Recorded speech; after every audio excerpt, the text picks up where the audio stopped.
as opposed to the doomsday. I think it was a quote by Plato, how wild and terrible the children are. Why is it that some people, I went visiting, I go to an old age home, and I would take my nieces there every week while they were here from Russia for a bit, and most people loved them. There was one lady, she was always bitching, and she was like complaining, oh, these little kids. So, why is it that some people are happy to see children and some people are miserable? And this is the key. If you understand this, you understand everything. Because it's the same child. To one person, it's the most beautiful thing in the world. And the other person, it represents evil. They're not disciplined, and they're not polite, and they just grab, and they're unruly. And the answer is very simple. We can be behaving for really one of two reasons. One reason is because it's the right thing to do. In other words, societies like the Arab society, they give each other tremendous honor and they're naming buildings after each other. And meanwhile, they're the most savage society.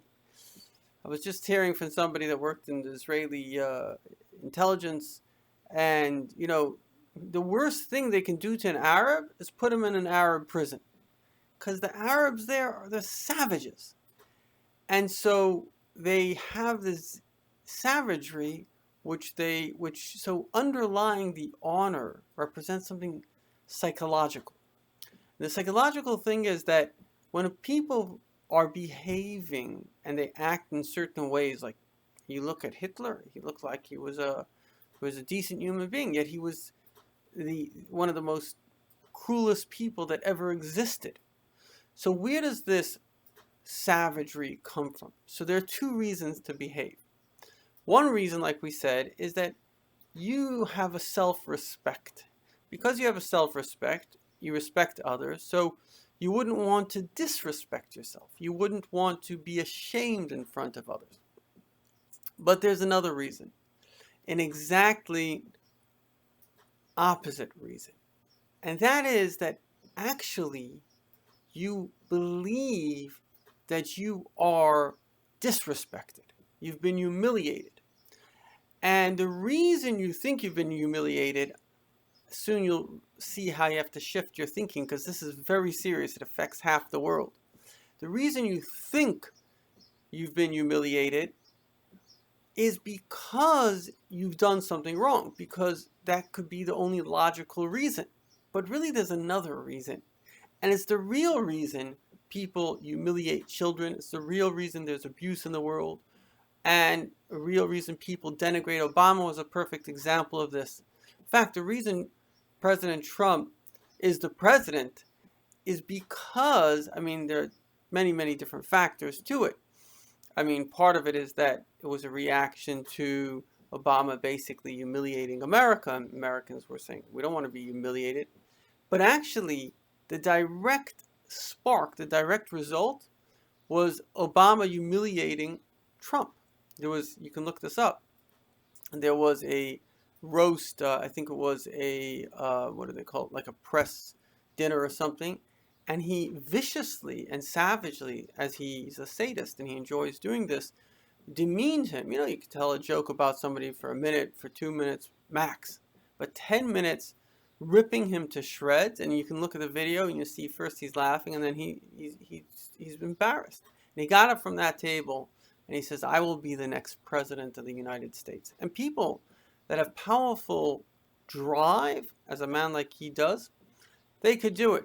There was a time in my life that I had very powerful drive. Anything I set my mind to, I could do. So the point is that why do some people demean? Why are some people murderers? Why are some people abusers?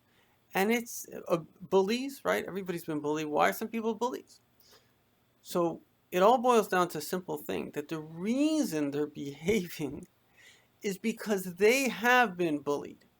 They have been shamed by somebody themselves who's been shamed.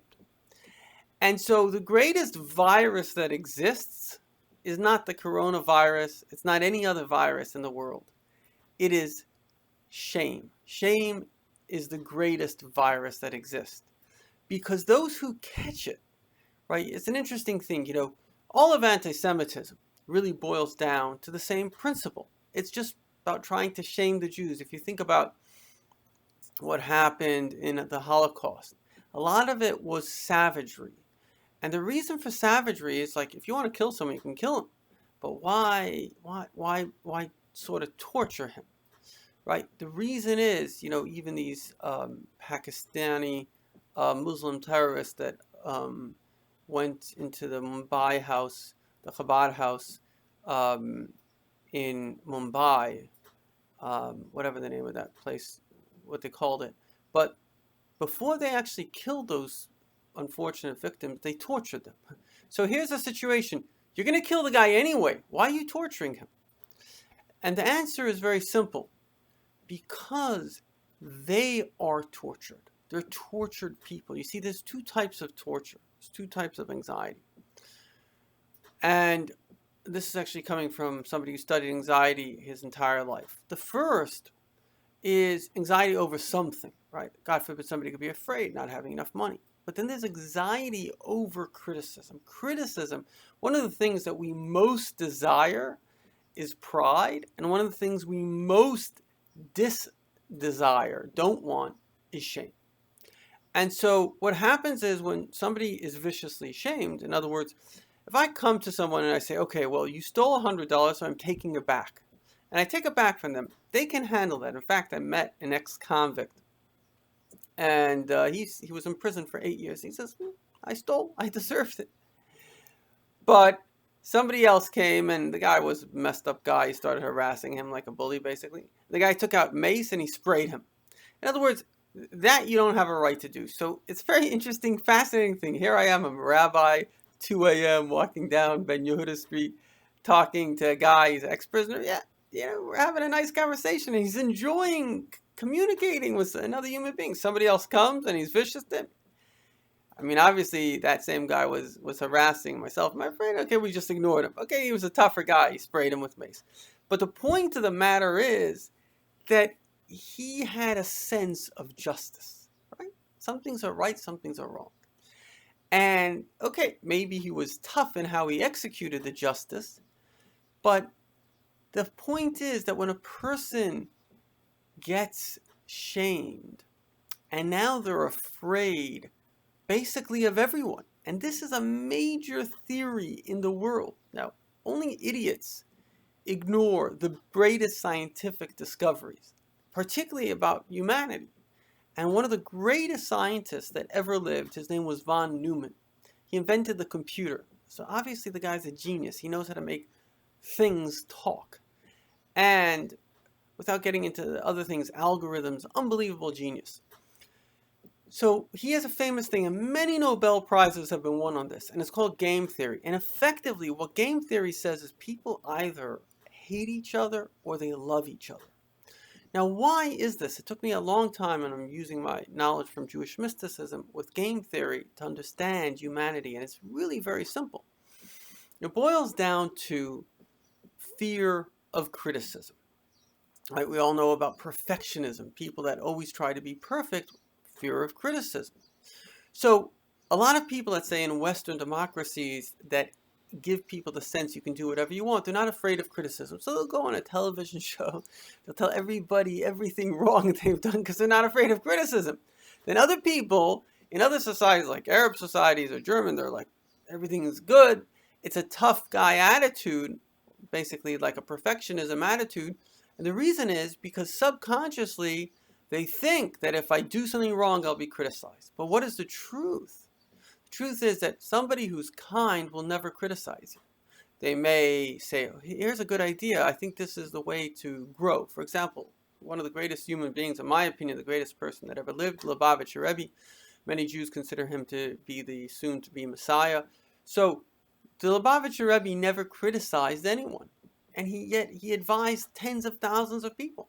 Because why was he in the business? He wasn't in the business for himself. He did it because God tells you that Love your fellow Jew as yourself. Help people.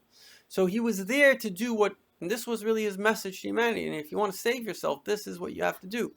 Love unconditionally, help unconditionally, and never, ever, ever shame anyone. It's a simple recipe for life. Love unconditionally, help unconditionally, and never, ever shame anyone. Because the reason someone shames someone, shaming someone is like taking an axe and chopping them. It's an act of violence. It's an act of getting rid of the person. So you can get rid of the person physically, or you could get rid of them kind of psychologically, emotionally. So why would I want to get rid of someone? Well, it all boils down to another emotion. And that emotion is jealousy. So when I feel, remember, we have a self-image, how I see myself, and then how I perceive others see themselves. So if I see myself as bad because I took the criticism to be true, and now I feel it's unfair that other people should feel happiness and have a positive self-image. That's why you'll see radicals, Obama being one of them, a good example. They didn't only hate Jews. Israel basically is the new kind of anti-Semitism. They also hated rich people. And you find this across the board. You know, that nutcase Karl Marx, basically going against rich people. And in Venezuela, all of them, in France, what do you have against a rich person? He took your money. He's providing you a service. You want to buy his product, buy his product. What's your issue? The answer is that they are arrogant and they believe that everything belongs to them, because it's another very, very interesting thing.